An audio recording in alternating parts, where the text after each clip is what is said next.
Blog Talk Radio.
Right around the corner. It's time to start planning those meals. If you love chitlins but you hate cleaning them, Shar's Chitlins has the answer to your problem. Order your fresh and hand-cleaned chitlins today. Offer cooked or clean for just $20 for a 10-pound red bucket. Now, you know you can't beat that. Call 614-809-9057 to place your order. Make sure you tell them that On the Move Unscripted sent you. Holiday, yeah, holiday, time is near, yeah, holiday, time is near. What's going on? You have tuned in to another episode of On the Move Unscripted, on purpose, ladies roundtable discussion. That's right. And I just want to start off by just giving my oldest son, the oldest, the first, because you don't have 4 children, my oldest, Aaron, I just want to wish him a happy birthday. He turned 29 today. My baby is I still remember when he was learning how to walk. I still remember the labor. I remember everything. And it's just like, where did the time go? So I wanted to start off by wishing my baby boy, who's not a baby anymore, he's a grown man, wishing him a happy birthday. And he's actually been one of the first responders out there in Texas, and I know things have been rough, and he's been there the whole time. So much love to you, and we appreciate all that you do. So anyway, is my girl on the line? Happy birthday, Aaron. Oh, it's mystery. Happy birthday. Hey, y'all. Happy birthday, Aaron. What's 29. Wow. Happy birthday, Aaron. I love you, man. That's a great one. Yeah. My baby turned 20. You know what? And then I get to capture this, so that's what's up. Yep. My baby is 29. I remember when I got pregnant with him, when I was still in the military, and that whole transition, and I just can't believe it's been 29 years. You know, so wow, right. Time flies. Time flies. So how's your week been? How are y'all week been? Let me start off with y'all first before I get into. Let me start off. So I think Misty, you was the first one to call in, so we're gonna start off with you. How was your? Patricia, why don't you go first? You go first. You never put yourself first. The last stuff first. You first. Okay. How you doing? Woo. So this week I'm feeling so much better. I swear to goodness, so much better. Like my spirits is up. You know, I joined the paparazzi jewelry clan, so I'm selling paparazzi jewelry, which I love, costume jewelry, and I'm just feeling much better. But last week, oh Lord, that and I think that's one of the things that we should discuss today. So I'm not going to go deep into it till we get into the discussion, but your faith can be so strong, but everybody who's human go through them times. You know what I'm saying? Especially when they get hit with something unexpected or something that they just struggling or whatever. Their spirits get low, and that's where the battle comes, and that's when, faith is the most important, because that's about what gets you through. But last week was rough for me, emotionally, mentally, spiritually, financially, because it was just a rough. It's been a little bit of a rough season, but I'm getting through it. We getting through it. We doing us, and so this week is much, much, much better. Thank God for my Superman who'll be holding me down and my kids. Yeah. I know that's right, girl. Superwoman and Superman. People were calling me last week. I couldn't even talk. That's how my spirits were. I'm like, I can't. No.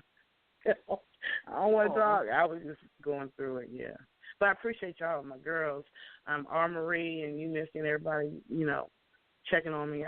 That's why I love y'all. I was like, let me get on here this Thursday and just tell them how much I appreciate them and love them, all of them, all the ladies that have been on or whatever, I appreciate y'all. Mm-hmm. Well, we all appreciate right, you, too. We're so glad that you're feeling much better, in spirits and stuff. We're so glad. Prayer always works. So, we keep the faith and look up to the hills from where our help comes from. Yes, and I know, like I was talking on live today, like when we first went into 2020, we was all like, 2020 over here, yeah, come on, 2020 vision. We understand what that 2020 Yes, 2020. That means perfect vision. That means that you were able to see things as they are, and not how you want them to appear. That's like you're able to see your surroundings, everything. Your third eye is right on point, and you're able to see things that you weren't able to see before. That's what 2020 is really about. They showed us some stuff this year. How was your week? How was your week, Misty? My week was pretty good. Very quiet. I'm in my little quiet space.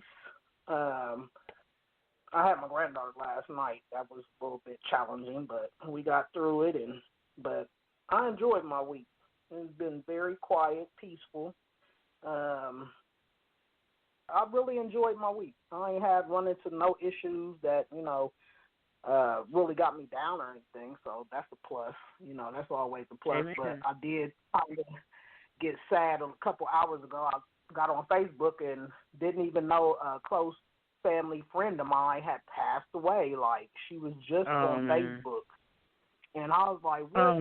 Like, when you don't know nobody's sick, and all of a sudden, they all happy and stuff on Facebook, and hey, how you been? And, just happy. And next minute you turn around, they're gone, and you find out from clicking on Facebook. So I started getting sad, like, because she was one of my birthday twins, and we always our birthday together, and I was just like, oh my goodness, like, she was just on Facebook, like, literally just on Facebook, and all of a sudden she gone. So I started getting sad, but I was like, let me, keep the faith and keep it moving, because she's just a happy person. She wouldn't want nobody down, which I know we have to express our feelings and stuff and cry it out and all this stuff and get it out of our system. But she was the type of person that always stayed happy no matter what.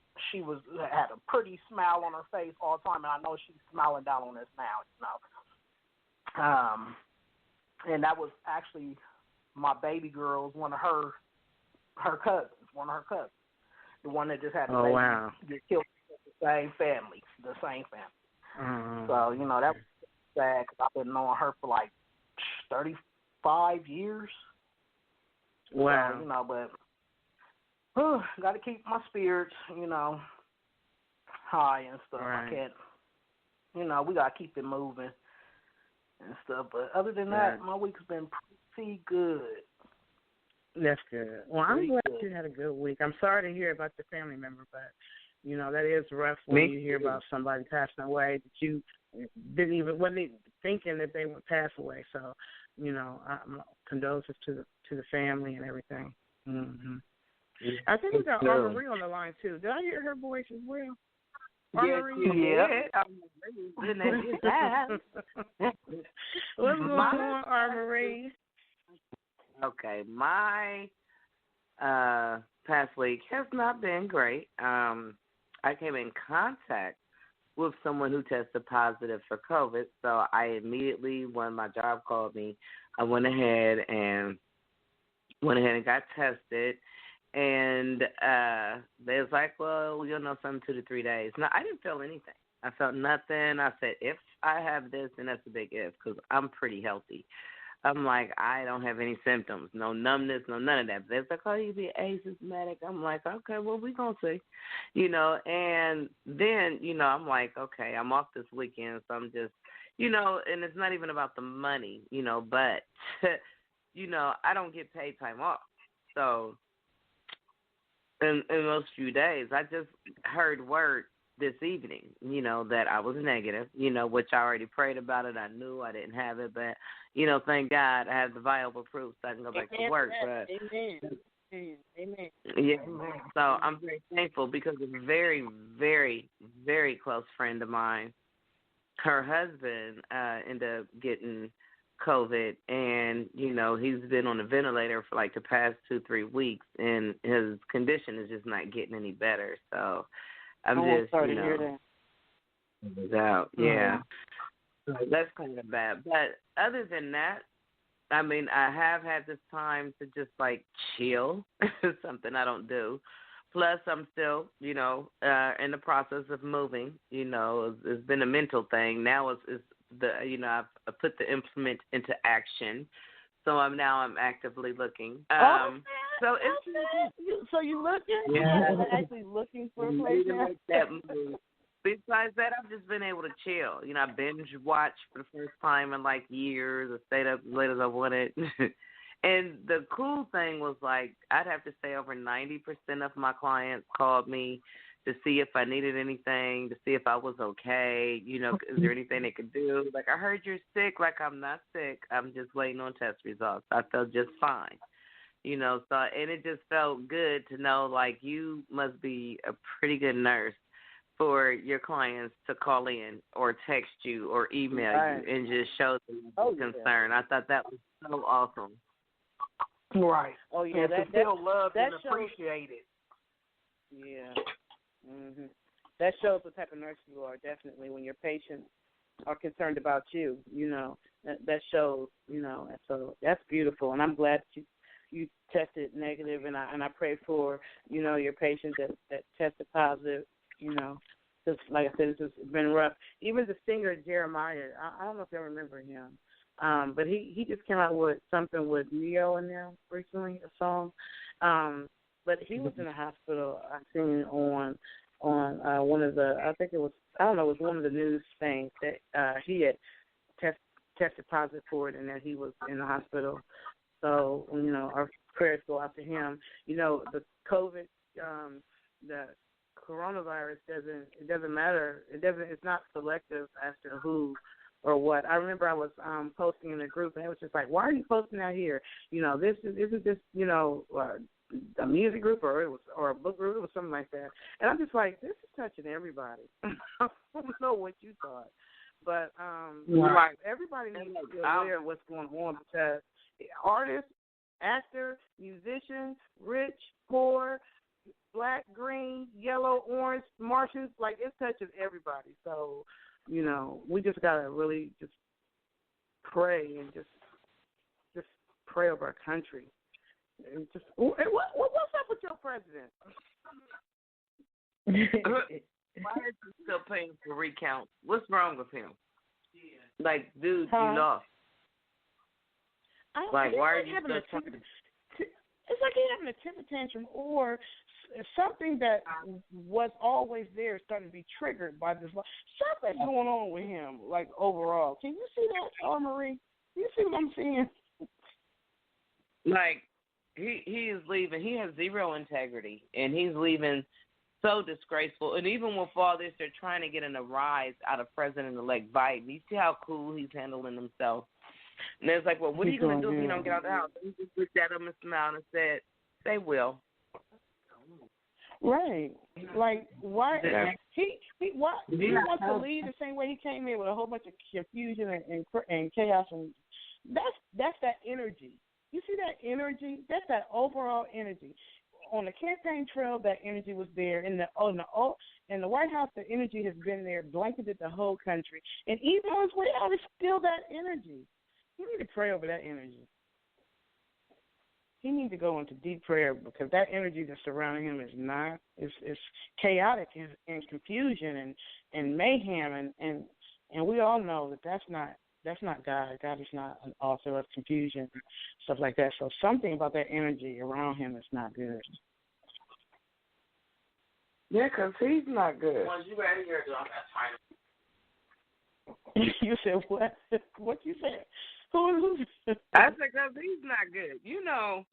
Think about people with money is that, they so used to giving orders and telling people what to do, and, a lot of people are like, oh, he's cocky, he does this, but that's not what a president is supposed to do. You're supposed to think about the country, not just what's going to benefit you, You know what? I've known wealthy people who are very kind. I don't think that's what it is. I think that was probably his personality growing up. He probably always kind of been like that. And it just got worse. Or something ain't right. And then what's up? At first, when Nancy Pelosi, I was like, what's wrong with Nancy Pelosi? She just needs to make a deal. Why is she tripping this and the other? But then I thought to myself, you know what? She's asking for more. She's saying, "Listen, let's help the people. Let's help the states. Let's get this country back rolling. Let's get this money out and help them. Yeah, the price is high, but let's do this because we need to right now." He's the one that's like, "No, nope, why I need to help them? Them no help." And then he like the Grinch. He like the Grinch that stole Christmas. Somebody just sent him that movie. Mick, what's his name? Mick McConnell. He needed that movie because he's the Grinch that stole Christmas. He like a stingy old man or something. Like, nope, I'm not going to do that. Nope, I'm not. That's not your money. That's not your money. Because somebody's been telling him that's not his money. Just saying. Why are you being stingy? Which is crazy. Well, I'm glad you're feeling better, Marie. I'm glad that you have started moving or getting the process of moving going and all that kind of stuff and moving forward, you know what I'm saying? Because I know it's hard. You've been living in that house since we were young adults. So I know, letting go of all of that is hard. But, if your spirit is saying it's time to move, it might be somewhere you're supposed to be, that there's a reason. There's a reason why your spirit is saying, I'm ready. Yeah. And I'm ready. So that works out. I am ready. Yeah, so you should. So, Misty and Armory, today I thought it would be good because we're coming up to the holiday season. And we got all this, this stuff going around with the virus and stuff and people's incomes and the craziness is going on in the White House and just everything, calamity, just the craziness, just the craziness. It's bringing a lot of people's spirits down. You know what I'm saying? And I think that this will be a good show to talk about not just the fact that, we all go through that. Everybody, nobody's exempt from going through those low times, but how do you pull yourself out so that you don't do something drastic or crazy or whatever in the midst of that lower vibration? What is it, silence? What? Sorry, y'all. Huh? How do you well, I'm just saying, so what was it? Say a period, not in this time frame of your life. Let's start with you, Misty. Talk about a time that was a rough season, and what did you do, or how did you pull yourself out of it? And I'm talking about a rough season where emotionally you were just like, oh, this can't get no worse, and name us time, but not nothing right now. Something back that you were able to overcome. Well, this month makes a year when I had lost everything due to, that little situation that I was going through last year. So me losing everything and just like, oh, my God, my life is just, I don't have anything, I just prayed a lot and I really slept a lot, so I wouldn't think about it. But I always kept the faith because I knew and I know that God he's a keeper, he's a provider. He's going to always be there. He's going to give me the things that I need. I might not have what I want, but I'm always going to have what I need. And I had a lot of, different people speaking positivity into my life too, like God is going to give you more than what you ever lost, like keep the faith, like keep looking up, he's not going to let you down. So for me, it was more spiritual. And like I said, sleeping a lot, so I wouldn't think about it because I was sad, losing everything that I owned, from my grandmother's stuff to my aunt's stuff, to obituaries of people that I'll never, just everything, all my furniture, everything. And prayer helped me a lot, and talking to God and having people to uplift me through it all, Some people still call and, girl, you okay? You need anything? It's just really good to have somebody there with you and for you when you're going through, back then it was a lot Right. of phone calls, a lot of people lifting me up, keeping me in spirits and stuff. And girl, it ain't the end of the world. You still living, and stuff like that. So prayer and people, and my spiritual walk with the Lord. Even though it gets hard sometimes, it is hard. It is hard to keep the faith when you ain't got nothing. It is very hard when you're going through. It's very hard, but you have to remain it's like you don't even, still. It's like when you're going through it, it feels like that's it. Like it's not gonna get any better than this. It feels that bad when you're in it. When you're going through and it. I also felt like I was by myself. Like, I don't know nobody that ever lost anything. I'm out here like, ain't got nothing. Ain't nobody, So, but people, me not even expressing that I felt alone, and people just start calling me, and I was like, that wasn't nobody but the Lord. That wasn't nobody but the Lord, because I felt so alone, going through, because I'm not the type of person to tell you my problems or that I'm going through. Now, if you know me, you'll know by the sound of my voice, or the way that I'm talking, or anything like that. If you really know a person, you will know that they're going through just by talking to them. So, I had a few of them like, what's wrong? You okay? Sometimes I still be like, yeah, I'm fine, and I don't be, But it just takes a community of people to be there for you, and a lot of prayer and a lot of faith. You have to keep the faith and know that whatever you're going through, the Lord is going to take you through, and he's going to bring you out, So that's for me. Those few things. So, same question to you, Marie. What was the time that you were in that same space? One of the worst times that I've had in my life was my real bad car accident that I had in 2011. It was it was the roughest thing that I personally have ever been through, because I've been through 1,000. Well, I ain't gonna say 1,000, and I also don't want to say it proudly, but I have been through car accidents, and I'll get a little banged up. Within about a week or two, I felt good. This was different. First of all, my car wasn't totaled. In fact, it was like an aftershock of an impact, is how I can most best describe it.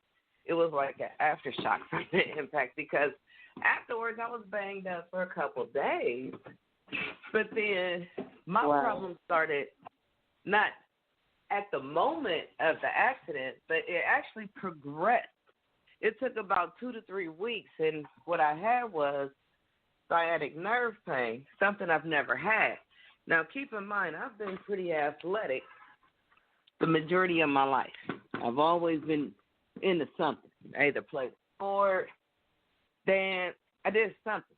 So I was always up and busy, and I work a lot.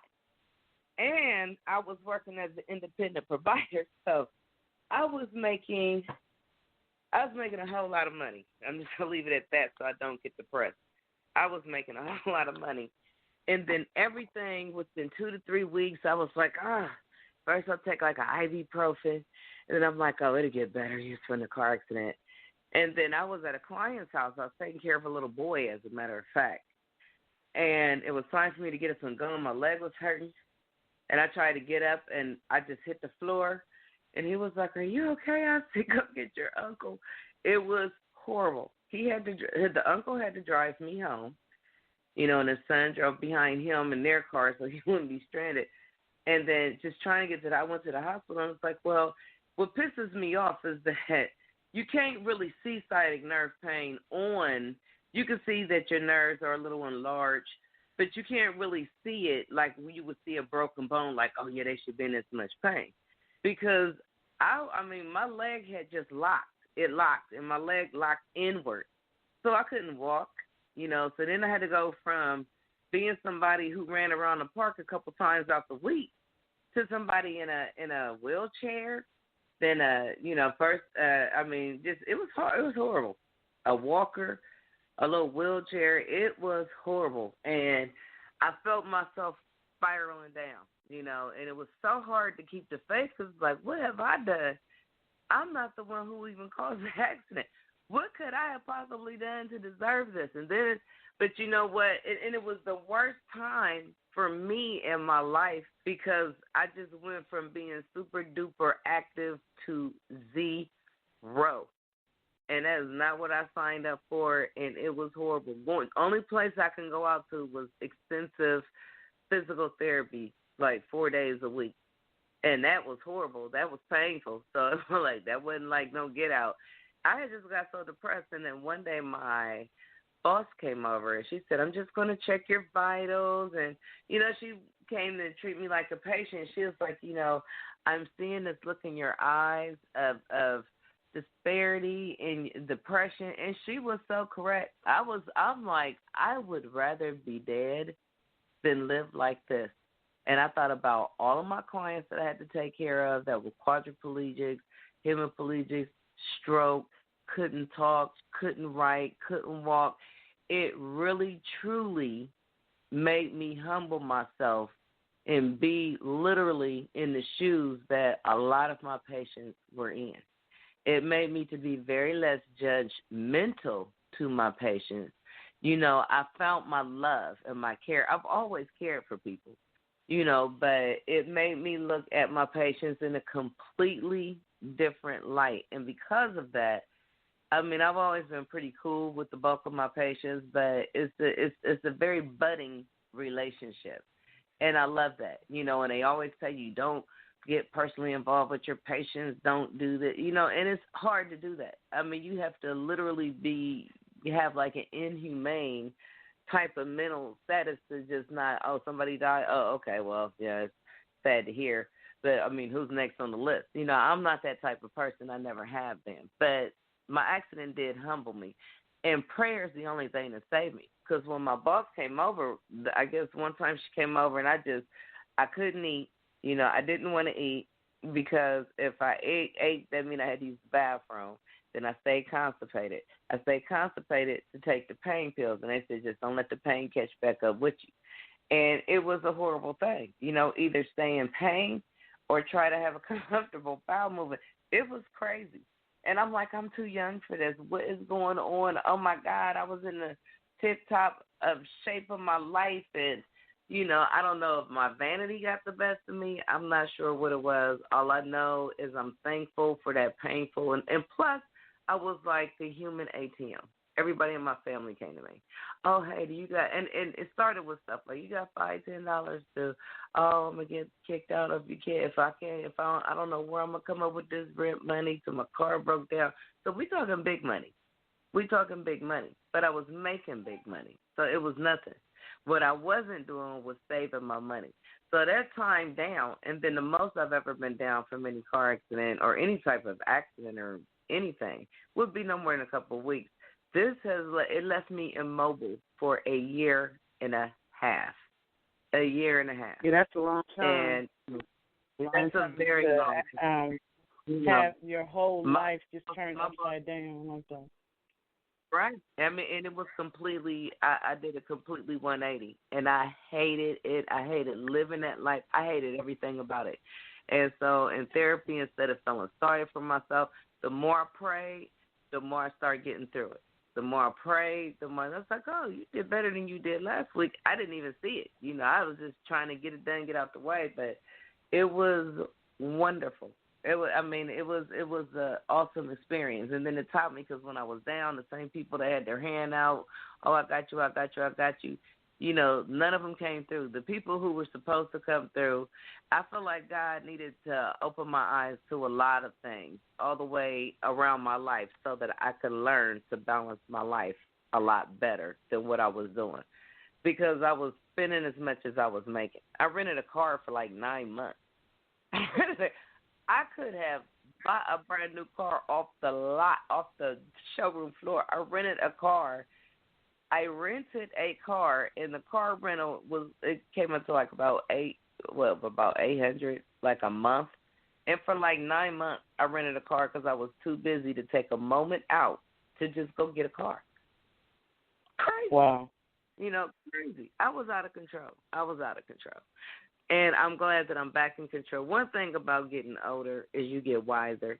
Sometimes I try to kick myself in the teeth like you should have really learned this way back. But everybody has to go their own journey, So instead, I used to compare myself with friends and colleagues like I should be where they're at.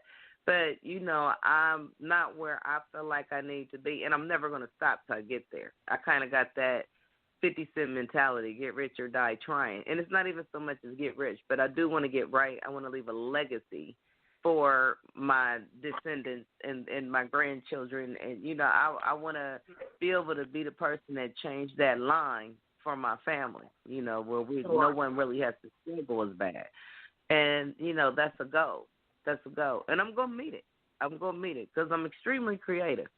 And it's just a lot of setbacks and a lot of detours that, sometimes when you step off the path to help people, there's nothing wrong with that. But it's kind of hard to help other people when you don't really have yourself in order.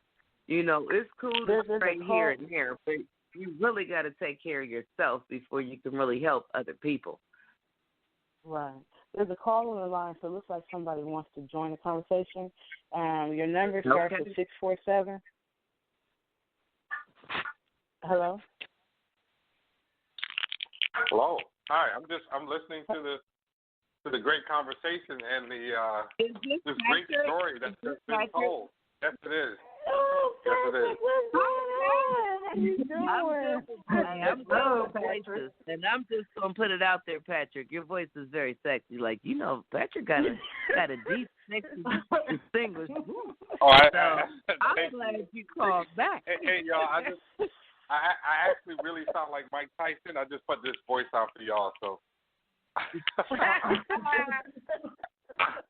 So I know you've been listening to the conversation, Patrick. So tell us. I want to ask you the same question.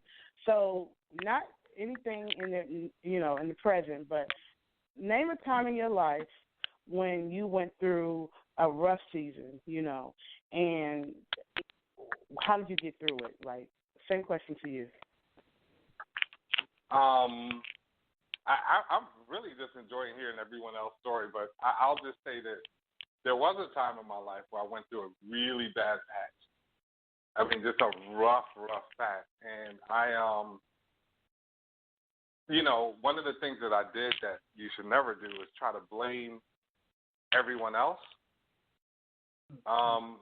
When I went through this rough patch, I had a lot of time for myself, a little bit, like to sit home and read.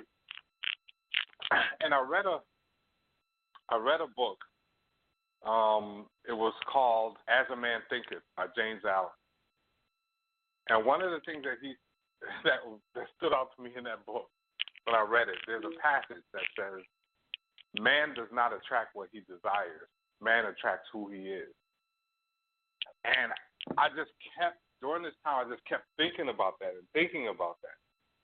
And I had to come to the realization that these incidents that happened were a result of me and my decision.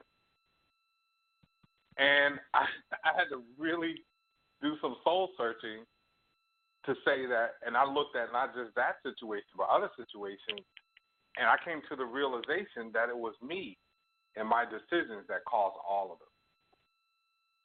When I initially thought it was other people, I would blame other people for it. And so at that moment, I started to say, you know what? I'm going to take 100% responsibility.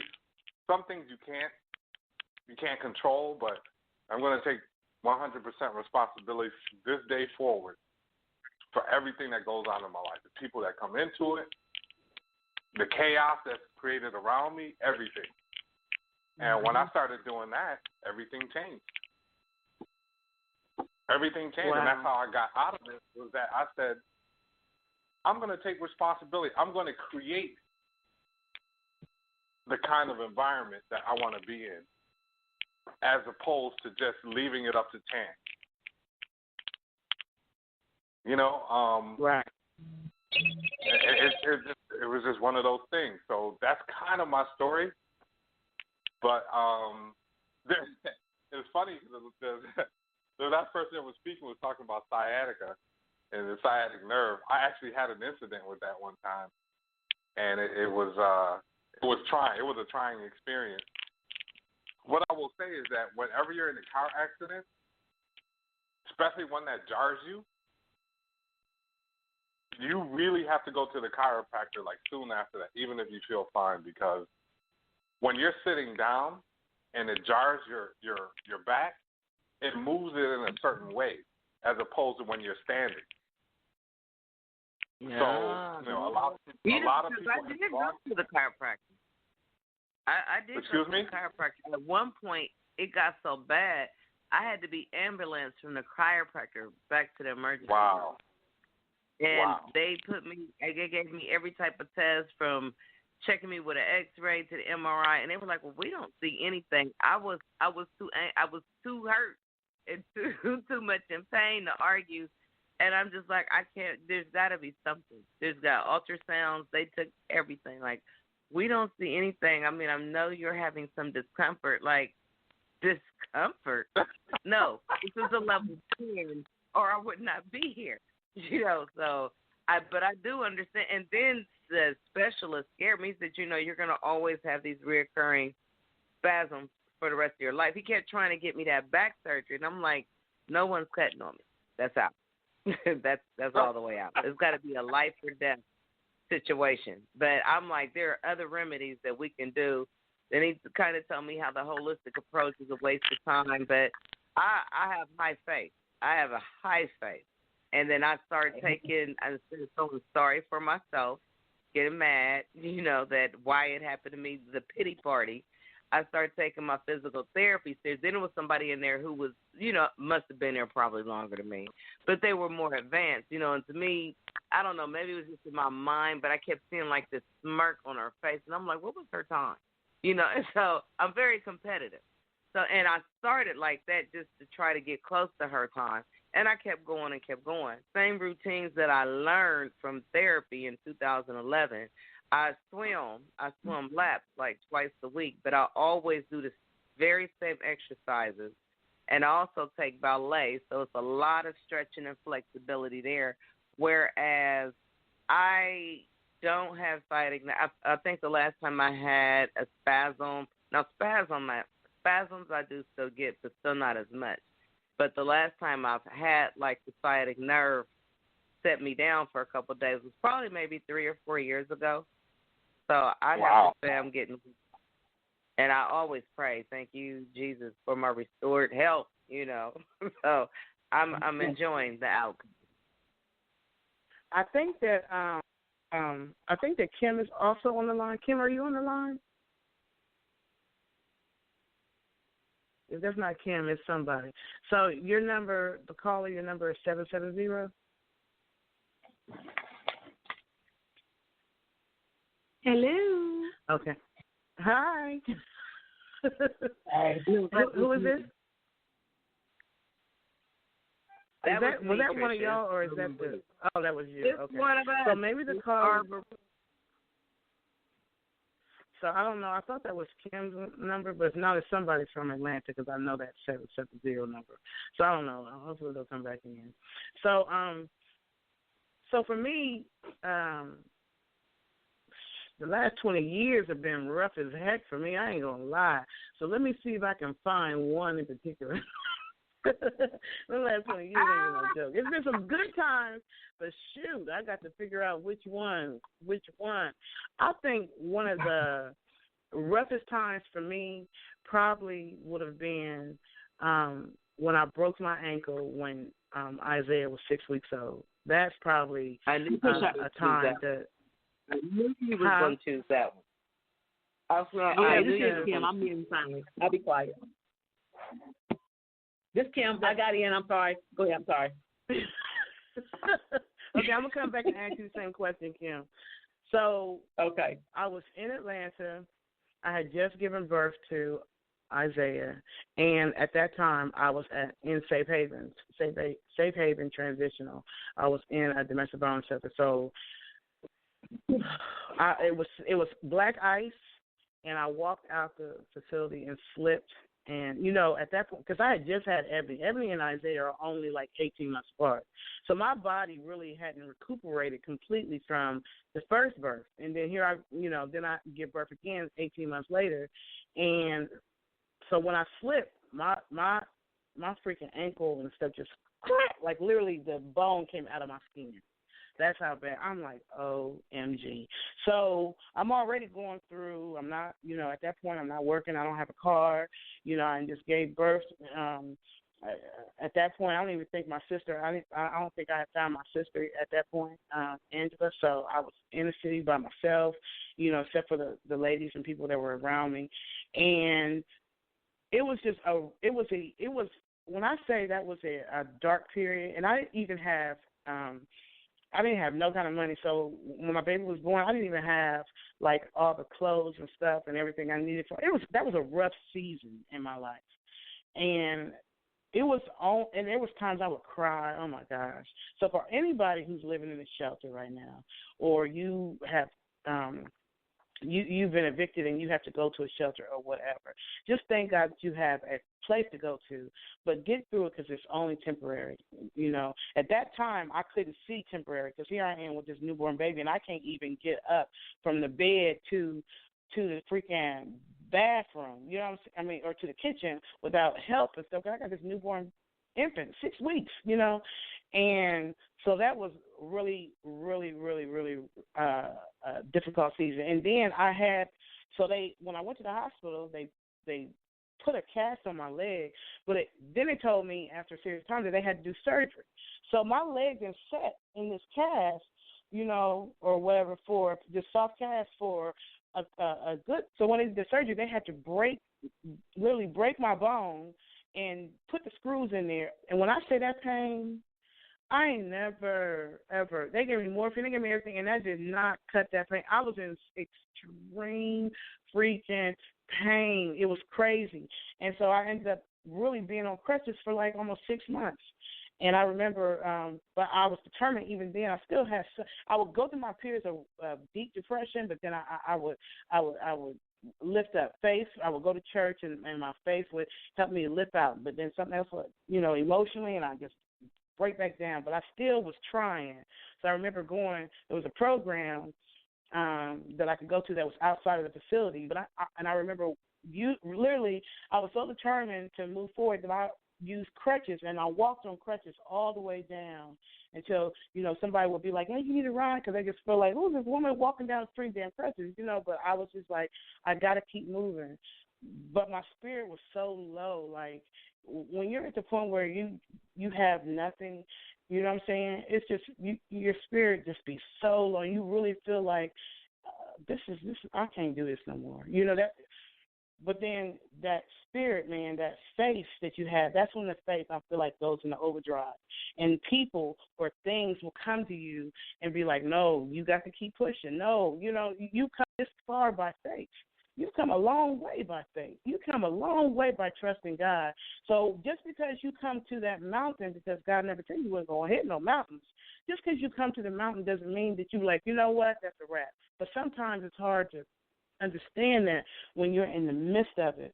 But on the other side of that mountain is the blessing for getting through the trial, for getting through the tribulations or whatever. And I think it was my faith, definitely. My faith is what pulled me through, because that was a very, very, that was a rough season. And I just want to say, prayer is powerful, because I remember when after I'd had him in the hospital, I didn't have any baby clothes or nothing for my son. And I remember praying and asking God to bless me. So I didn't give him birth to Isaiah, and I go to see him at the window. You know how they do. And then there was a father who was standing next to me, and we were both looking at our babies. And I was just like, oh, I had a little boy, He was like, oh, for real? He said, I had a little girl. I'm like, oh, okay. How you congratulate each other.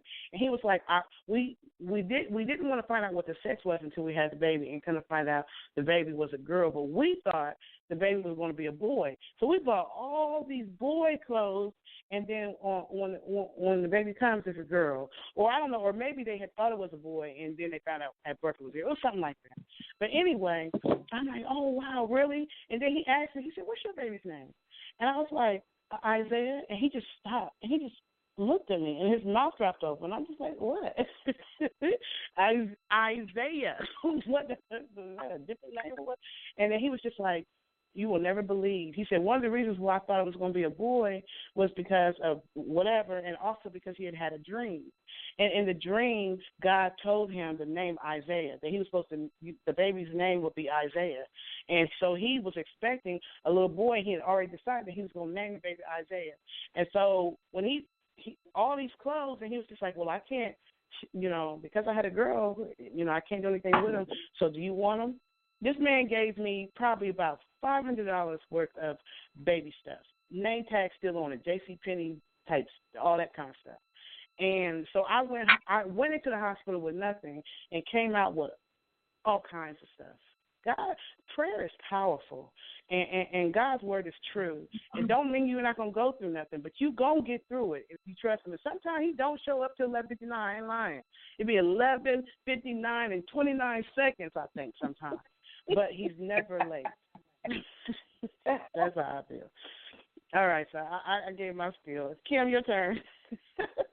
Well, I missed the question for real, so you have to ask me the question. What is the question for real? Okay, so name a time in your life, and I'm not talking about now, but in the previous time, a period of time in your life when you felt like you were as low, like you couldn't even see the sunlight, like you just felt like you was at the lowest level. Your vibrations, because we always talk about vibrations. You always talk about that. You and right. Marvin always talk about energy. So imagine a time, or when was a time when your energy was, there probably wasn't no energy left in the bucket, and you felt like, I'm not coming out of this. And how did you end up getting out of it?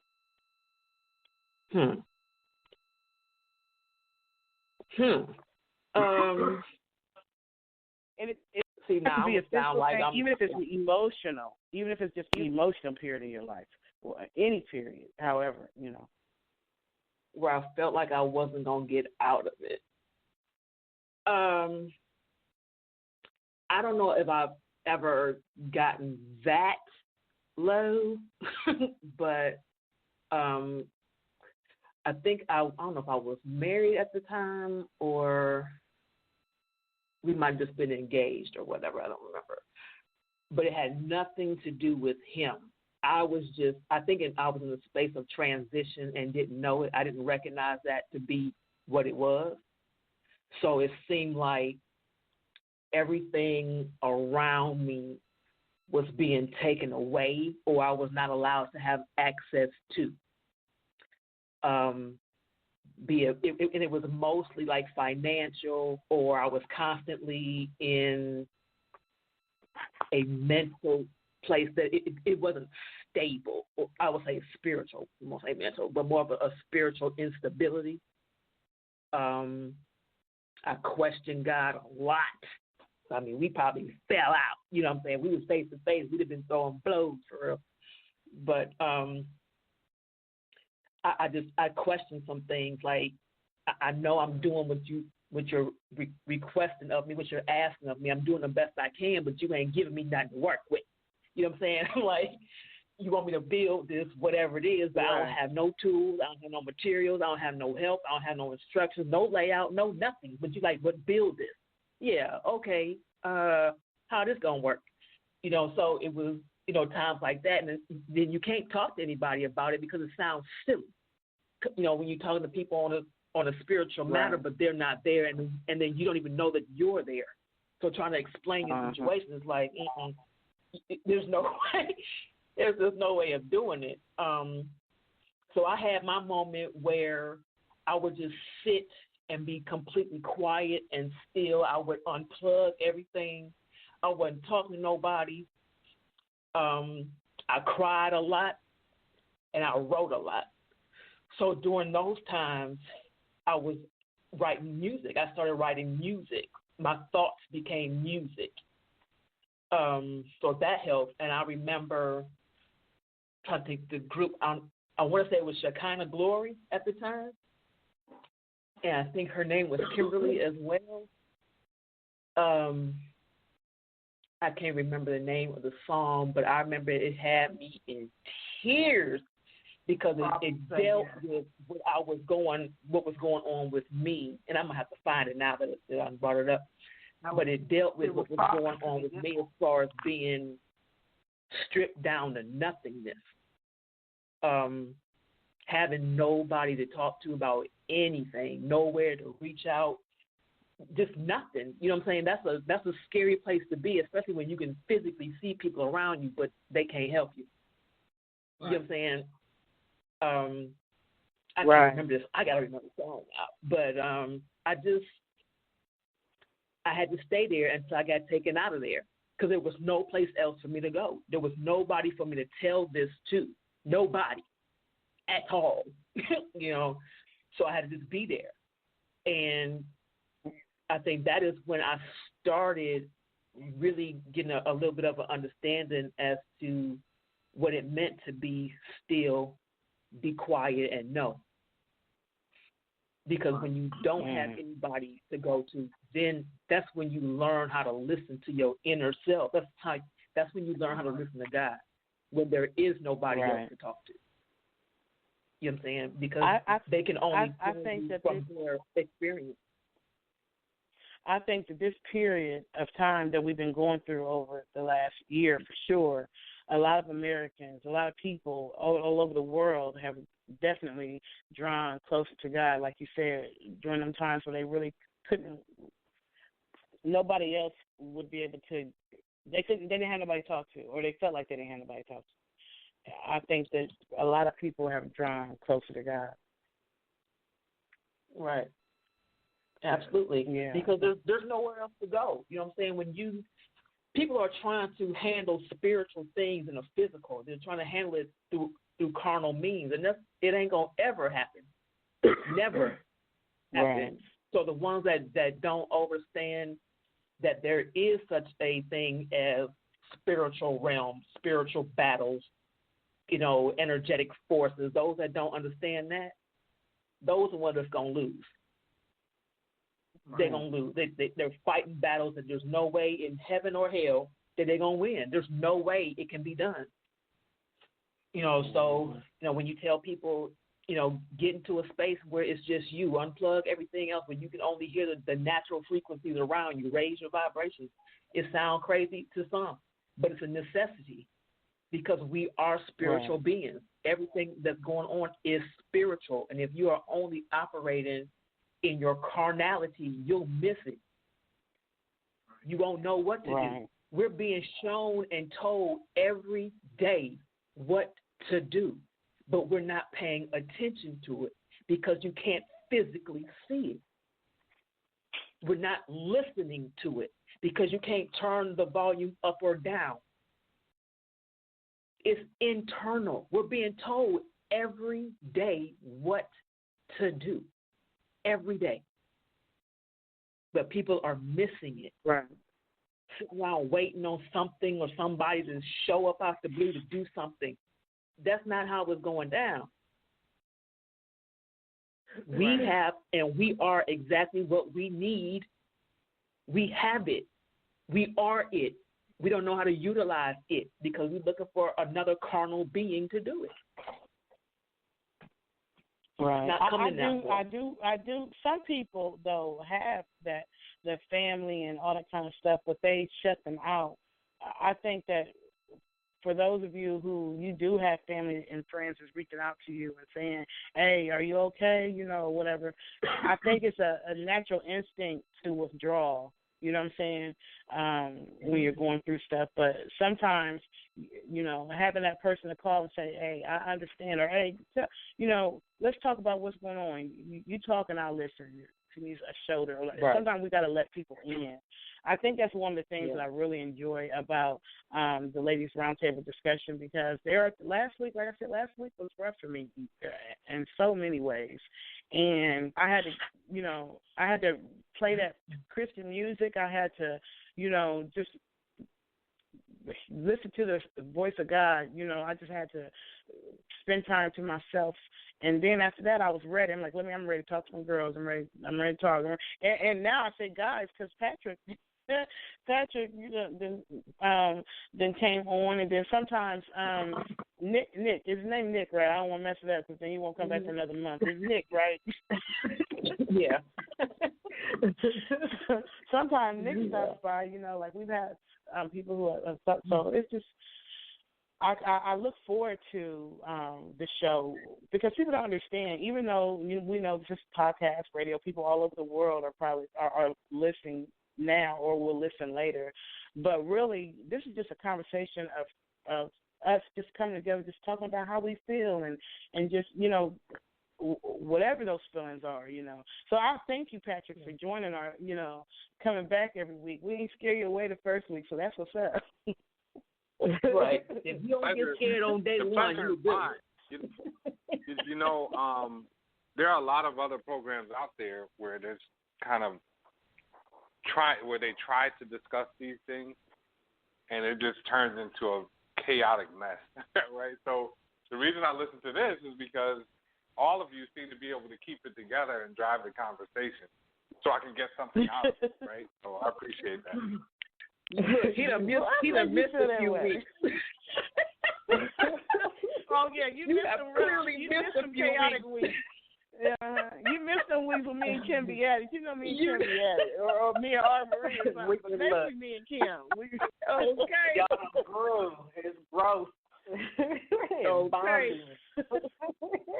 Right. Missy is always the cool one. Missy is always the cool one. She always just lays down. R. Marie can get crumbs. Yeah, Missy and DJ, because you'll forget that he's on the phone. Everybody be like, so listen, why you the act name like of the song never bother you? And I be like, y'all just gotta be humble. I said, everybody always asks me why I act like nothing never bothers me. Do you remember the time when I was fussing because DL Hughley was using using the same name, Unfiltered? Yeah. You remember when we did that show? R. Marie went in. Yeah. I was like, that's all right. R. Marie got my back. I was going in like that. We take up for each other too. We got one of the relationships. We can talk about each other, but y'all can't. Right, that part.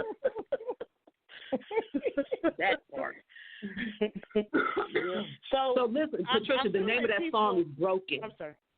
The name of that song is Broken. Okay, let me look it up. I can't. Yes, it's not gonna let me play it this time, but I can look it up, and then when we get off, I can purchase it. Maybe play it next week. It's called Broken by who? Okay. Shekinah Glory. Broken. Oh, okay. Oh, yeah, Broken by Shekinah Glory. Yeah. And one thing I want to piggyback off for what Patrick was saying about taking responsibility. Excuse me. Last year when I had came home from the Thanksgiving holiday and stuff, and was being all bothered by what was going on, the Spirit had already told me to start getting rid of things that I was holding on to from that 16-year relationship. And you know how we get like, oh, I don't want to get rid of this. I don't want to get rid of this. I don't want to get rid of that. Like, I got to get rid of this. Like, because of all the memories and stuff. Well, when my spiritual godmom had came over to my apartment for the first time, and she had went and used the bathroom, and she came out, she had confirmed what the Spirit had told me. Dear, you're going to have to start getting rid of some of this stuff in this apartment. It wasn't cluttered or anything. It was clean like I always have and everything. And I looked at her. I was like, yes, ma'am. Like, the Spirit just told me that, like, day before yesterday. So I knew that was confirmation. And me, still holding on. I ain't got rid of nothing. That's when... Really, for real. So, that's when the neighbor, the guy moved in up under me with the bugs. And when I came home from Thanksgiving holiday, and I came home and was really irritated, like, what is going on? And I had to get rid of everything. Everything I owned. Now, y'all know that was my very first apartment from all my kids being grown, so I was empty nester. So, and I had just moved from that 4-bedroom house, and I still had boxes and stuff that I didn't even unpack. So when I say I had to get rid of everything, it was from me being disobedient. If had I listened, and I understood, I took it all in, but I cried for 3 weeks because my aunt's stuff that was left to me when she passed, she was in her 90s, early 90s when she passed. So, I had her mirror dresser set and just a whole bunch of stuff, that was given to me. I had my grandmother's stuff that was brand new because, I had took care of her until she took her last breath and everything. So I had all her stuff in that when I was in that 4-bedroom house. And, a lot of that stuff was brand new because she was just ordering stuff. And I don't know, and all the stuff that I accumulated from raising my kids, I even had their stuff from kindergarten, their pictures and stuff that they had drew me. So a lot of that stuff was, I know it was all materialistic, but it was over the years for me taking care of my children, then my aunt stuff, then my grandmother's stuff. So I got attached to a lot of that stuff, and then the stuff that I was supposed to have got rid of. But I learned from that. I was being disobedient, and this is the repercussions, so I accepted that, but I was still hurt, I'm just now able to even talk about it without even shedding a tear, from losing my grandma's stuff and my aunt's stuff and all my kids' stuff, even pictures, pictures of my children from when I raised them, and pictures of me in middle school and high school and, all types of stuff, so, so I owned it, I'm owning it. Had I been obedient and listened, then I wouldn't have probably had to go through all that, Right. But it was a learning experience, and I'm glad that I understand that obedience is better than sacrifice. So, yes. We need to talk about that. Let's take a break. I know I got to play my music. I'm sorry. Let's take a quick break, and then let's come back and talk about that. Those times when God has told you to do something, but you didn't do it, and it turned out that you wish you had it, or those times that God told you to do something and you did it, and it turned out better than you expected. So let's talk about that when we come back. I actually, when I go into this song I'm about to play is called Faith. And I'm really happy because I wrote this song when I really was going through a rough time in my life. And my kids loved it, right? But I held on to it. You know how you hold on to stuff. And so this year I released it, and I'm on this thing, N1M, and I just got a message from them saying that my song Faith went to #1 on their charts. So I want to play that. God is good. Congratulations. Yeah, that's what's up. Well, I said, that is good. Can you hear me, Huh? Yeah, I can hear you. Great. Because I don't know. I was moving around and the line clicked off, so I had to recall.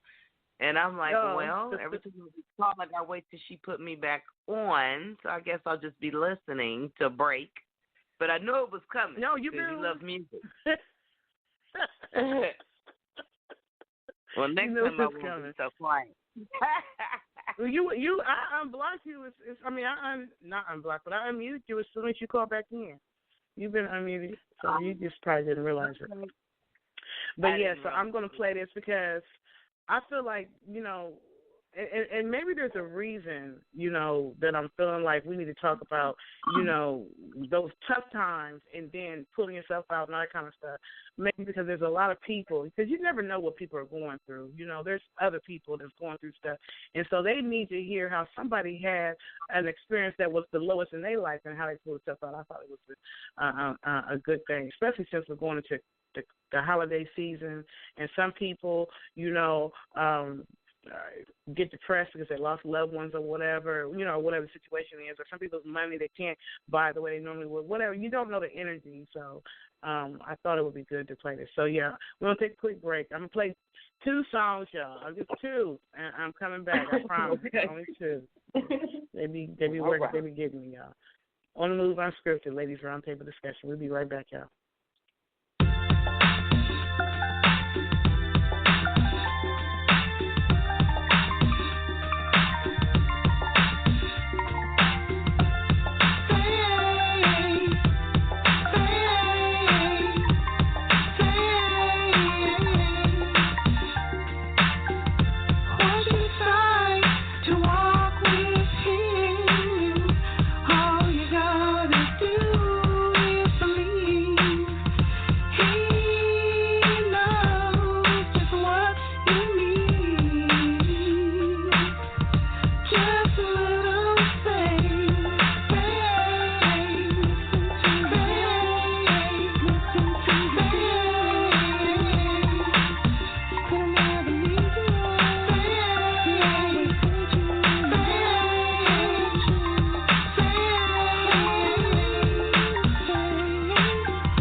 Say,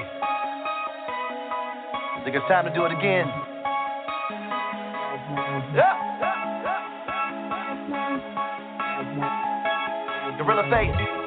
Ooh, I've been telling mountains move, get out my way. I've been knocking down demons like a heavyweight. The roar of a lion, Judah, a boom baby. I'm talking real big, yeah. I got gorilla face. Even if I fall, I'll never kiss the ground. I'm so high, you can never bring me down. And even if my enemies surround me, I'm not afraid. I ain't so much to see. I got gorilla face. I got gorilla face. I got gorilla face. I got gorilla face. I got gorilla face.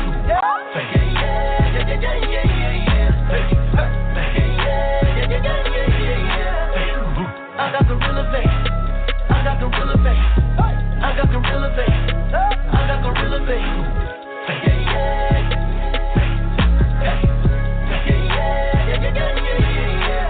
I never thought I would fall. I keep coming back. Hit you with the left hook. And I'ma keep biting back. And you can't find nobody that's realer. Cause I got faith like a gorilla. My faith is super strong, stronger than crazy glue. And you keep amazing me, that's why I keep praising you. And I just be getting stronger, and life be getting harder. The MJ of gospel, I moonwalk on the water. I've been telling mountains move, get out my way. I've been knocking down demons like a heavyweight. The roar of a lion, Judah, a boom baby. I'm talking real big, yeah. I got gorilla face. Even if I fall, I'll never kiss the ground. I'm so high, you can never bring me down. And even if my enemies surround me, I'm not afraid. I ain't so much to see. I got gorilla face. I got gorilla face. I got gorilla face. I got gorilla face. I got gorilla face.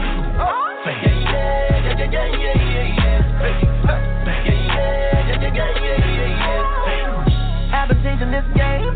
I've been doing it for a minute. While you're out here talking, we get out here living. We get out of them streets. We been saving them souls. You ain't about that life, but if you wanna let go, I was beating my fist on my chest as I was making the sound.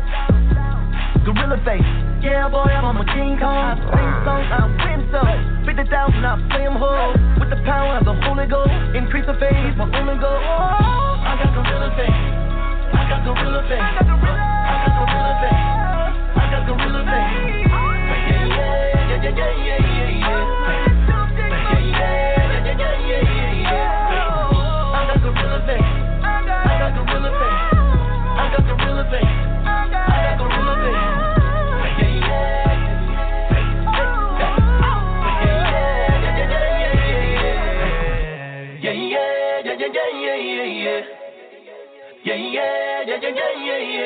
I'm having faith for real. I'm having faith. Got a meal on my plate for real. So I say my grace. Cause I know the enemy work. So I gotta pray. I did flavor pack. I gotta get thanks. Gotta get thanks to the Most High. I'm going to heaven when I die. Got an angel with me, we gon' pop out. Holy go flow, what you talking about? Shout out to Angela Robert. She a big dog at my mama. Just wanna tell her I love her. I give them praise cause I love her. Amen. I got gorilla face. I got gorilla face. I got gorilla face.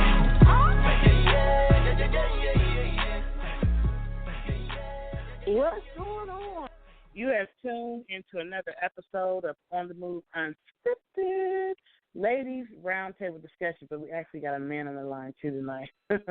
And so we have really been talking about, just how to keep the faith when you're going through some of the roughest seasons, some of the roughest times, and just to know and understand that that's not the end. You're just going through a testing. You have to be tested. That's in the spiritual walk. You're not here just to be floating through without no trials, tribulations. But the point is to remember to keep the faith or do the things that you know that you do when your spirit is low. If it's listening to music or being around people or being by yourself and praying, whatever it is that you normally do to bring yourself out of those dark times.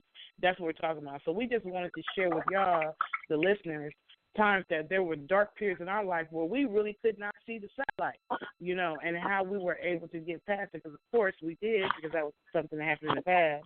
but we were able to get it. And most of us have all said faith, although Patrick put a spin on it and said, a lot of things that we go through is because of decisions that we make, and that is true.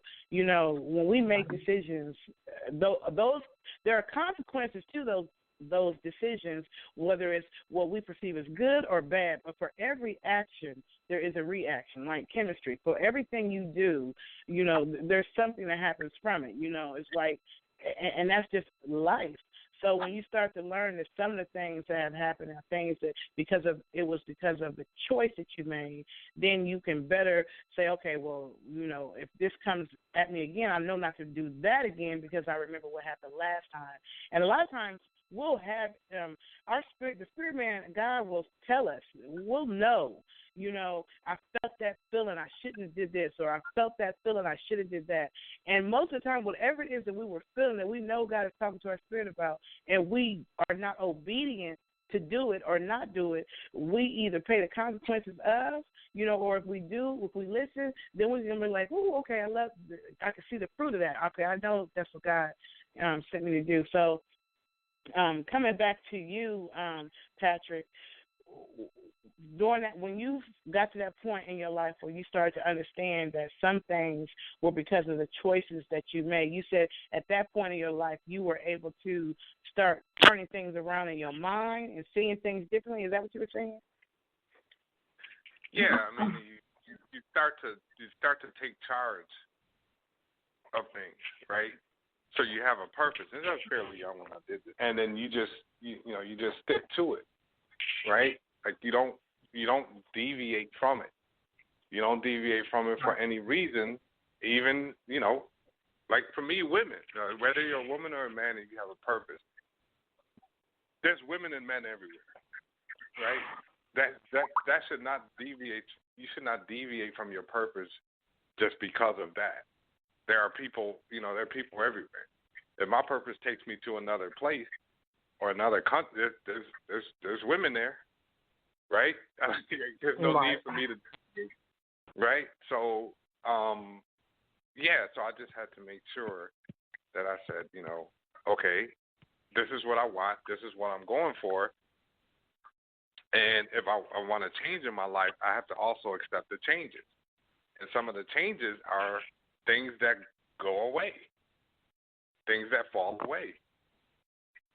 Like I can't, if and because of my profession, I'm in technology, I always think about it in certain ways. And I'm like, okay, if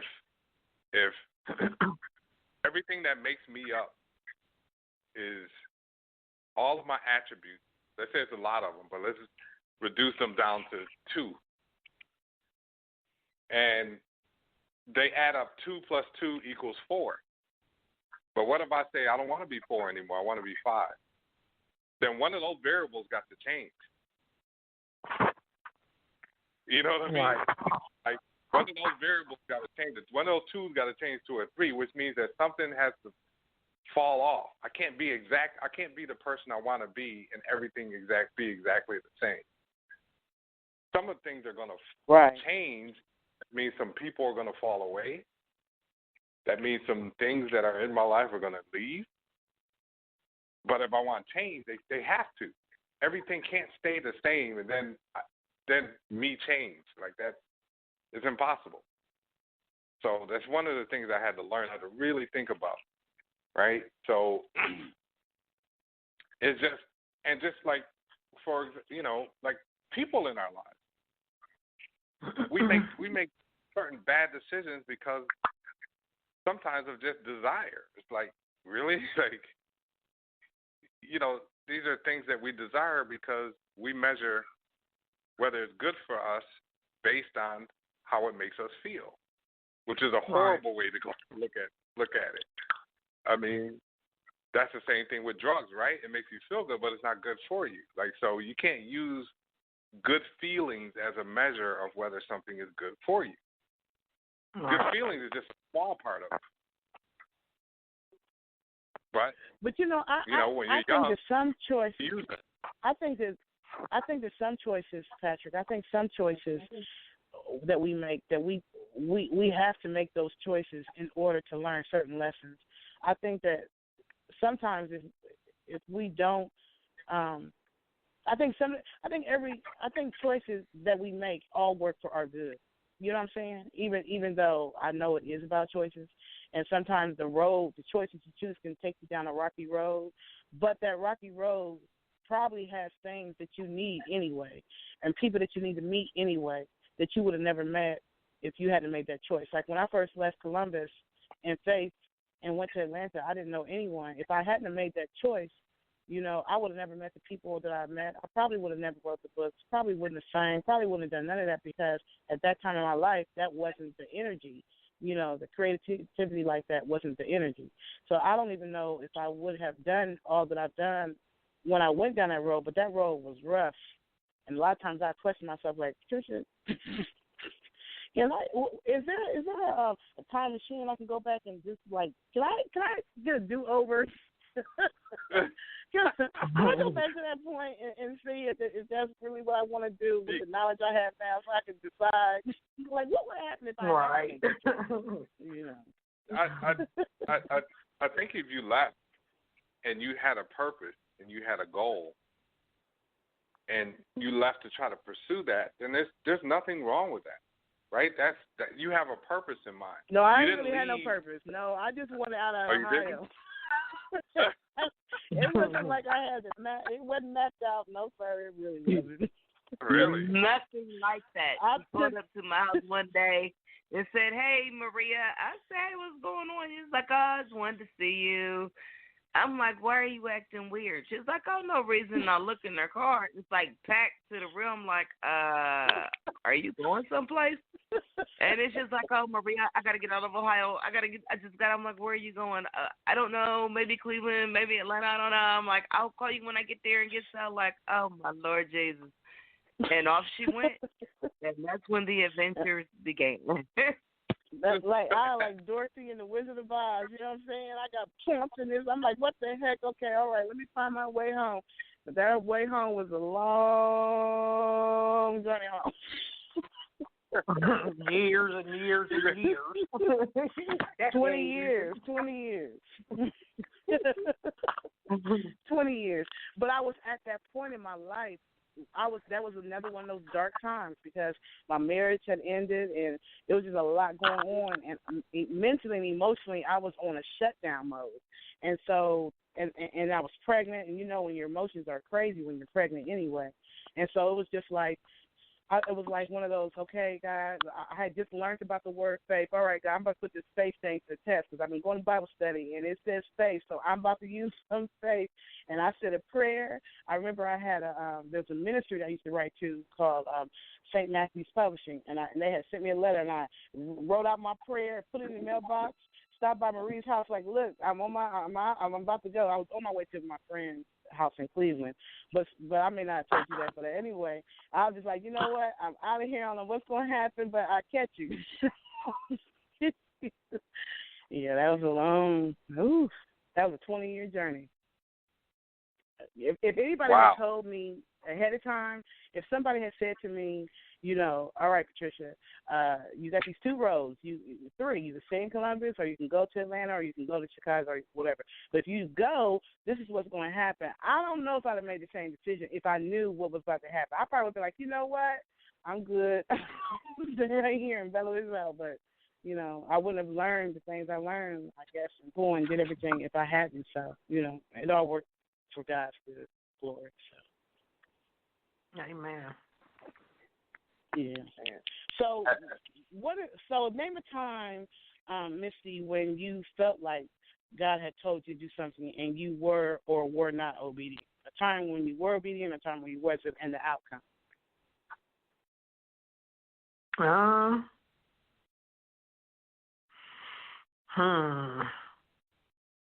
Besides last year, well, I know when I had first moved in here, and my daughter's dad had gave me some money, and I went and took and got my truck fixed. It was working just fine. Well, not just fine, but it was still working. And the whole time, the Spirit is telling me, like, don't waste that money getting that truck fixed. But I'm like, what? Like, I ain't got no transportation. Like, I can't be without transportation. So I took and got the truck fixed, $400.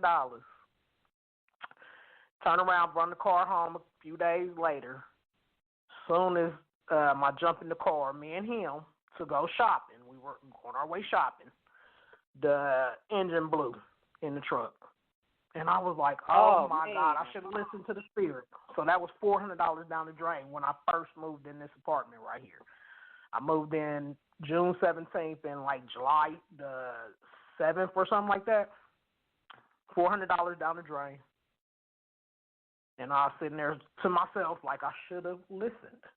$400. You know what I could have did with that $400? And I'm just moving in here and had lost everything. But I figured, get my truck fixed. I can go to work. Oh, and another time too, because I do the home health aid and stuff, and this is so almost. This is the time when you. Is this a time when you did something that the spirit told you to do? Is that what you're about to say? No, about the truck, the spirit told me not to put that money toward the truck. Mm-hmm. About my truck, and then that's when, after I got the $400 worth of work done, brought it home, and like 2 days later, we got in the truck to go shopping, and the engine blew. But the story I'm about to tell you now. Did something, that God told you to do, and you actually did it. You actually did do it. And it worked out better than I thought it would. Yep.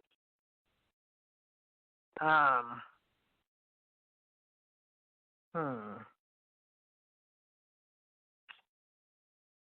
wow! So you don't listen. I listen a lot. I just had something else on my mind. Go ahead to the next person. Put me on blast like that. I ain't gonna. Okay. Who wanna go next? Kim or Armory? Who wanna go next? Armory? Well, I can go next. Not a problem. I'm always down for conversation. Yeah, we got to remember when that time she did something she was supposed to do. We got to come back to her. Right. A time that when the spirit was telling me not to do something, and I did it anyway. God still saved me in the end. But I remember working in a nursing home, and some of my clients were I dealt with mental health, but some were free to leave, and so I had a particular client who just walked around, he walked around the building marching all day, all night. That's all they did. He was stuck back from when he was at war. And so one time I went out to eat lunch. He said, "Can I go with you?" And suddenly the spirit was like, "Don't do it. Don't do it." And I'm like, I mean, it's a nice day. These walls are gray and gloomy. It just looked like a prison setting. This is So I'm like, well, I'll take him out. If anything, if he get to marching too far, I'll just jog and catch up. I'm in pretty good shape. Okay, and this man had to be in, I don't know, about 60s maybe, late 50s, early 60s. So how in shape can he be? So I took him outside with me, and I'm like, I'll just sit out. And then after he marched around the yard for a little while, I'm like, okay. I'm like, well, you ready to go in? And he said, no, I'm ready to go back to the base. And I'm like, oh, well, yeah, the base is inside. So he looked at me, and he started marching until he got to the gate. And, he tried to get out the gate. And I'm like, no, you're not going to be able to come out the gate. So I wasn't too worried about it.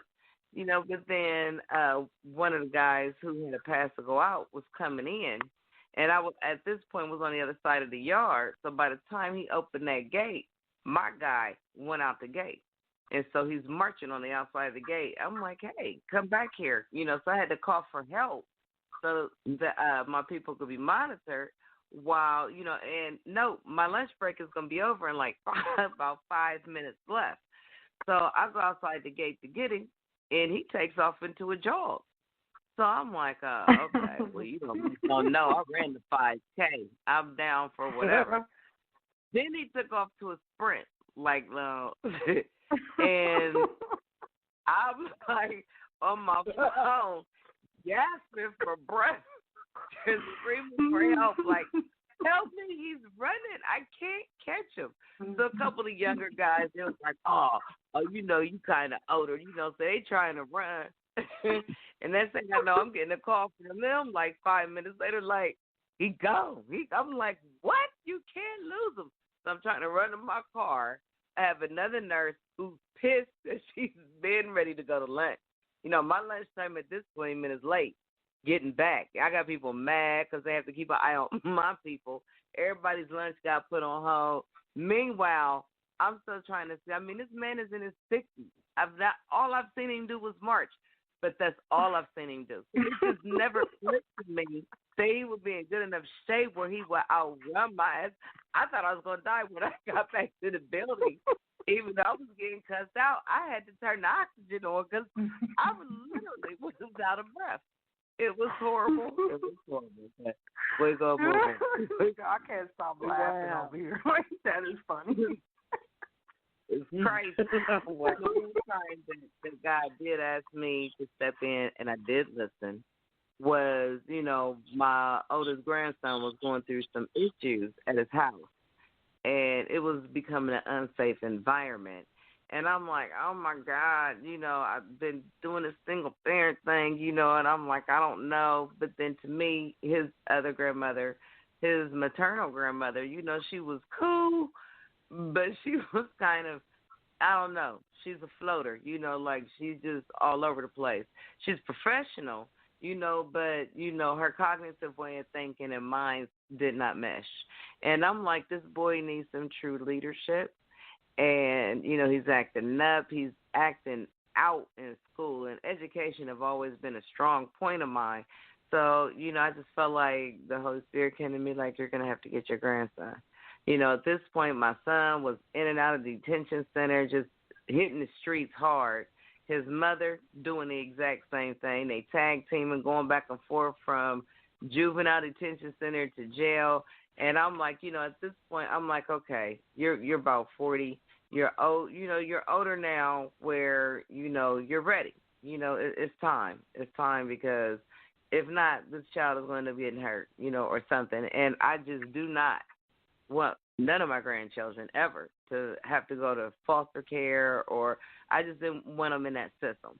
I know that I have a clean record other than a couple traffic. I'm a traffic outlaw. So I listen to the word, Now, part of me was selfish because I'm like, oh, my God, you're going to be done soon. In like 3 years, right. You'll be an nester. And I'm like, well, maybe to just be temporarily. But it has been very rewarding because I kind of like got to re-raise. And with my children, I'm raising them as I'm growing up. So, we kind of all learning the same way, and I was a little bit more short-tempered, and I grew up on just getting whooped for everything. And as the grandmother raising my grandchild, it was a different experience. I had more patience. I was able to get more resources, more help, and it's been rewarding because I've watched a little monster who mama me to death, and now my grandson is doing pretty good. I mean, he's still got some maturing to do because he'll be 17 next week. But I've had him since he was 5, and I watched a lot of D's and yes. I watched when I got him. He went from D's and F's and D's and F's. He's been in a scholar program now, so he's got a $50,000 scholarship. He just joined the Young Ambassador program, so he works directly with the superintendent and some of the legislators, and those are excellent recommendation letters. He really wants to go to a HBCU school, but he also wants to go to Ohio State. He said at least got to do a year at Ohio State, but he really wants to graduate from an HBCU school. He's real proud, and I'm just seeing his maturity. And I'm seeing, he was like, Mama, at first I was angry because my parents were like that, but the older I get, the more I understand they were young when they had me. He's like, but I don't want to go that path. I'm like, and you don't have to. This world is like a huge thing. You know, I mean, and life is so much bigger than Columbus, Ohio. You know, so we go on family vacations. You know, so I can show them there's other parts of life. It's not just stuck. Right. And you know, because I know people that's never been out of Ohio or out of Columbus, and I'm like, you're kidding. So you know, I was able to broaden his horizons, and even though we still have behavioral issues sometimes, his academics are excellent. He's a stellar athlete. He's just so on the right path right now, and I'm very proud of him. I'm very, very proud. So I'm glad that I listened to that spirit because I don't know where my grandson would have ended up. I really don't. You know, a couple of his friends, were killed over the summer, and that kind of hit him close to home. You know, so he had to grow up a little faster. He had to mature a little faster, had to figure a lot of things out on his own. I mean, he had he had good and bad examples. You know, some uncles, cousins over cousins. You know, some people tried to teach him street survival. Some was trying to only education. And I think with the mixture of both, he's a balanced kid. You know, he knows how to handle himself, but he also knows that the streets is not where he want to be. So he does. You know, he's still a teenager, but he does try to look ahead. He does. He wants to make his mark, and he wants to leave. And I would like to think that I had a little to do with that. And I know for a fact God had everything to do with that because it gave me the patience, and it was like retracting my life by 10 years. But it's rewarding because he's a good kid, and I really appreciate that. So that's what's up. There's okay. my yeah. That's nice. Okay. So, same with you, Patrick. Patrick. Patrick. Oh, we lost Patrick. Okay, so for myself, a time when I did not listen. A time when I did not listen. Both of these times I'm about to say was in Chicago. One time when I did not listen and one time when I did. So the time that I did not listen, I was living in Chicago because I lived in Chicago twice. The first time for like 2 years and the second time for like 4. So the first time that I was there and I was on that verge getting ready to leave, and I heard the Holy Spirit say, do not go back to Atlanta, go to Columbus. You know, and I was in that defiant spirit. Plus, I was in that jacked up 16-year relationship that had my mind twisted to the left. And I was chasing that too many things and not listening to what the Holy Spirit told me to do. So I went to Atlanta instead. I had everything. Like I was working in Chicago, so I transferred, you know, the right way. I had a car, everything. I had everything that I needed to do to get to Atlanta. I had prepared it and did it or whatever. However, because I didn't listen, that was the roughest 4 years of my freaking life. And it started rough from the gate. Like, as soon as I got there, the job, I was transferring with the same company, but I was going from Chicago to Atlanta. So the pay is different. So, but I had these high packages because I had like 2-3 jobs in Chicago. So I had this high package, benefit package, and I had the money to afford it. When I got to Atlanta, they changed my pay. They dropped me like $10 an hour, but they refused to change my benefit package. So that immediately sent me into hardship because after all that money came out and this, that, and the other, I didn't even really have the money to pay my car, my rent. I didn't get my car repossessed. Going through trial and tribulation with rent, trying to get unemployment. They blocked it because they said I quit, and I said I didn't. And it was like that whole 4 years. The whole 4 freaking years, yo. It was a lot. I met a lot of people and all that stuff, and I went through. Oh gosh, that was a time. That was a choice that I made that I should not have made. I should have listened to the Spirit.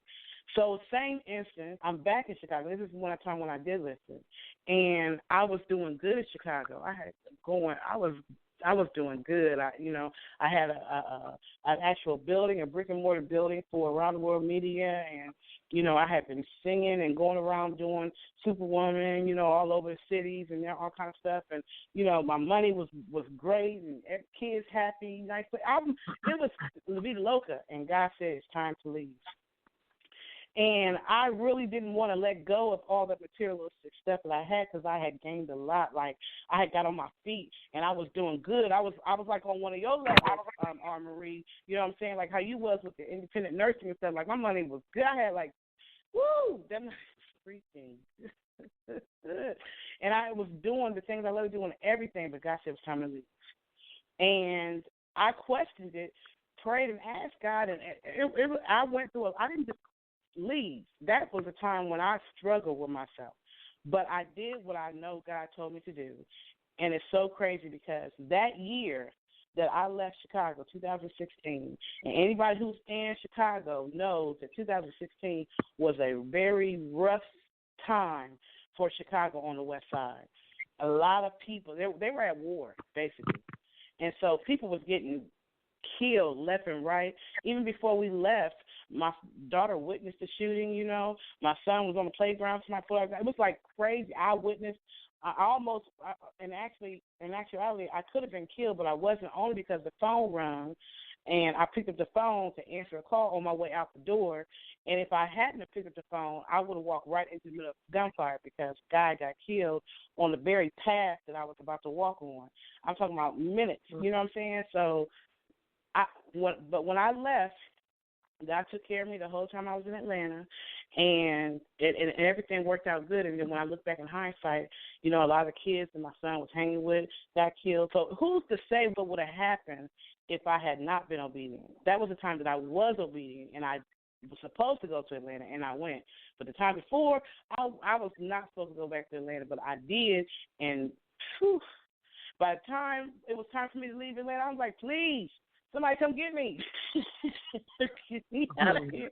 4 years, I'm tired. Okay, I get it. I understand, Lord, help me. Put me out of here, please. So, yeah, for me, that was definitely the two times that I can say that I listened, when I did listen and when I didn't, and the results of it. Yeah, definitely. Wow, that was a big conversation, huh? Did you ask Kim? I don't think Kim. Oh, Kim is actually, I think she had a trip to take, so she already told me she wasn't going to be on the whole time. So she just she wanted to join the conversation, and then she had to get ready to pack and do her thing. But so to switch this up towards the end, what can we say for the president? Like, something wrong. So, I'm sorry, I know I switched the subject, but something is wrong. Like, what's wrong? He needs somebody to talk to, somebody who. Because he's firing everybody. Is he just plain and simple. He needs Jesus. Oh, my That's God. it. That's it. Huh? Who has he fired now? Oh, my gosh. Well, I don't know who the latest but he just been firing people. He just been, I don't know. Like, I don't understand. I don't understand why the Republicans just don't say to him, listen, we lost, but we'll come back in 4 years to try it again. Right now, he's still the standing president, and if they say anything to him, you think he ain't going to fire them? He's been firing everybody. Like, you're fired. Like, this is not your game show, dude. You're really affecting people's livelihood and don't care. I mean, right. Like, this is not a reality show. You're going to ride with him. Trump is he's about loyalty. Either you're going to ride with him or you're not. And that's what he's about. And if you're not, he's going to fire you. The scary thing is the people that's riding with him. Like, they don't see that dark energy that's circling around him. They can't see the confusion. It's only all the other people. Like, nobody can see what's going on right now. Like, there is something really wrong. Like, maybe this presidency was too much for him or something. Like, who does that? Like, why are you trying to well, I guess it's his legal right to say, I want to challenge the results. That's his legal right. But it's just something about the way he's doing it that don't seem healthy.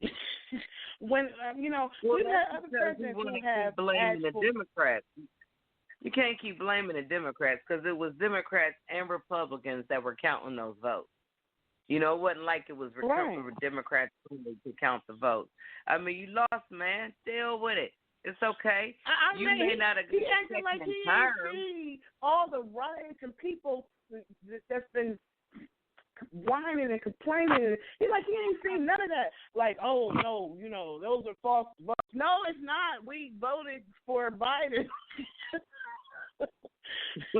We didn't vote you in the first time, but we felt like y'all cheated because the popular vote went to Hillary, but you took it. But you ain't hearing Hillary whining and throwing temper tantrums to the White House and firing everybody.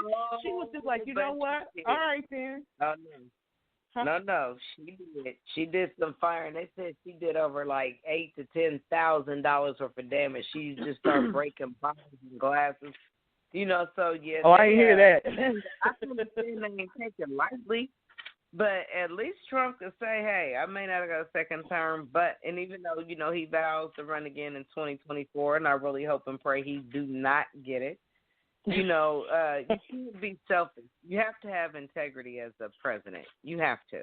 You have to think about the people in the economy, not just certain people, not just people of certain stature or certain races. Because to me, and it could just be me, but to me, I feel like racism really boosted up during his reign as president. There was a lot more police brutality until the world just said enough was enough.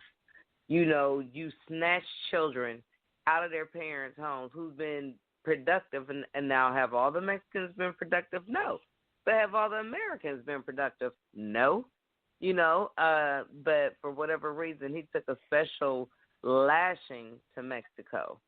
And I just thought that was horrible, how those children were snatched from their parents and from their environment. And, well, if they want to be with their parents, tell their parents to take them back to Mexico with them.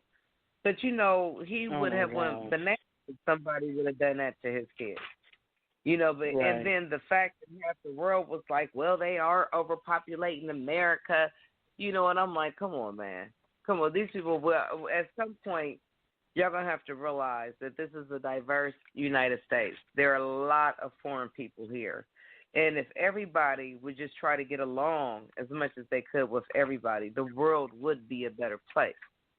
So when you always feel like you're the one that's right, you're not going to change, period, is your way or no way, then you can't expect. People got tired of that. And I think what really hurt Trump was how he handled pandemic.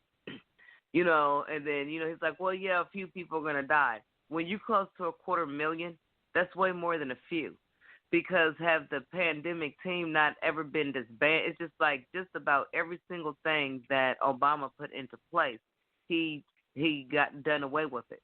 If that pandemic would have been in place and they would have already been working on it, because Bill Gates said he warned them about that. He told them it was coming. It was going to be big. It was going to be huge. And, to invest in this.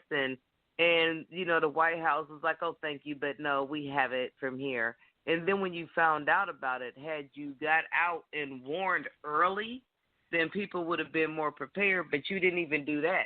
You told people things on a need-to-know basis, and the result of that, we have close to 250,000 people dead, and we're still spiking from this one. And they said that this second wave was going to be more like a mountain compared to people's ripple. They said that it should be what they said, another 40,000 people dead by the end of this little 2-3 month run.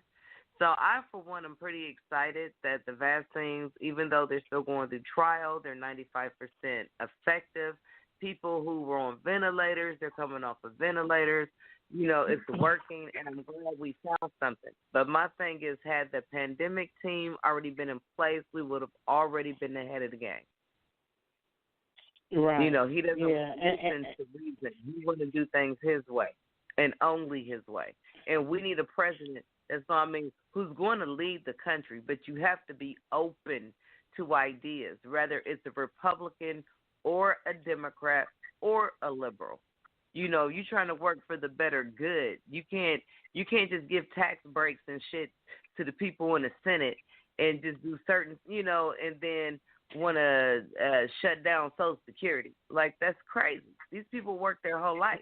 Because I'm going to be pissed when I got to put in my extra 15 years, and next thing I know there's no Social Security. I'm not going to understand it. I'm not going to have zero understanding. So in Georgia, there are 2 Senate seats that are open. And so Georgia is the one who can actually turn things around as far as the control in the House, because it's time for the Democrats. Democrats, we have to come in and take care of the people. The Republicans, they take care of the big businesses, and we saw that when they gave out the money and all the big corporations took it. Like, the big corporate, why? You know what I'm saying? And then right now they know people need help, assistance, or whatever, and they're over there. Mick McConnell, is that his name? He's over there like, no, they only need 500, billion, and she's just like, well, listen, no, they need, a trillion. I don't know, make the money and send it out. Like, I don't get what the issue is. Like, why you want to see the world crumble? You got states that are talking about closing down businesses, all that stuff, going through that again, and this time without the assistance of stimulus check or money or help or aid or work. Like, do you want to see America crumble? Like, they need to get out of their feelings. Trump needs to understand, okay, I lost, but listen, I'm still the president until January. Let me do what needs to be done. That would be the thing that a president does. Why would anybody want to vote for him want him to have another term when even right now he's showing who he is? He's more concerned about self, and I need to do another for. Instead of dealing, you got till January to do some steps. So still do that stuff. Be the president. You don't quit just because you don't get to stay on. You keep working out your term. Deal with what's going on right now. Get those. And I don't understand why they can sit there and fight like that and just withhold all this help because they're not agreeing. Somebody needs to come in and be like, a Supreme Court, somebody, like, hey, this needs to be done. Y'all don't get to choose anymore. Since y'all can't come up with it, we're going to find 2 other people. We're going to find somebody else to work it out so that this can be out there. Why let the people suffer? I can't. The president needs to get with them. Worry about that. You all thinking about trying to get in another 4 years. No, that's over. We voted. It's over. It was fair. Let it go. Rule the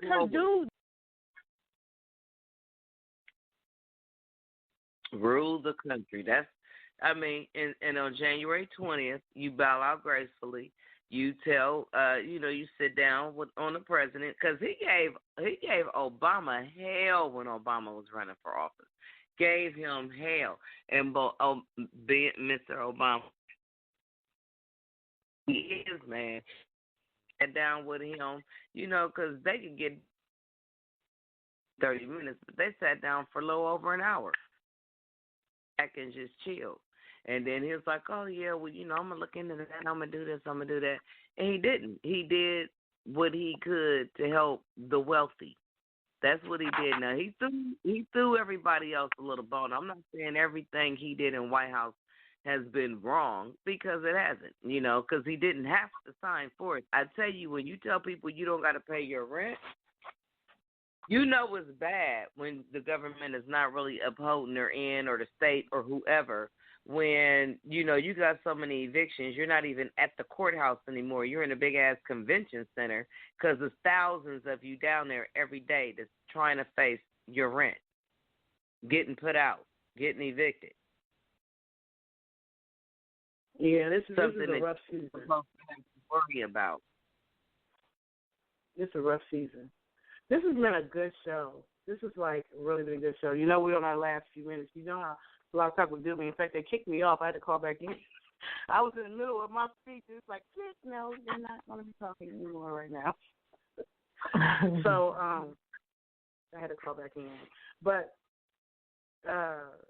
I love y'all, and I thank y'all for coming on every week. I thank for all the people that are listening in America and other countries. Thank you for tuning in every week to listen to us, talk about how we feel, and what our thoughts are.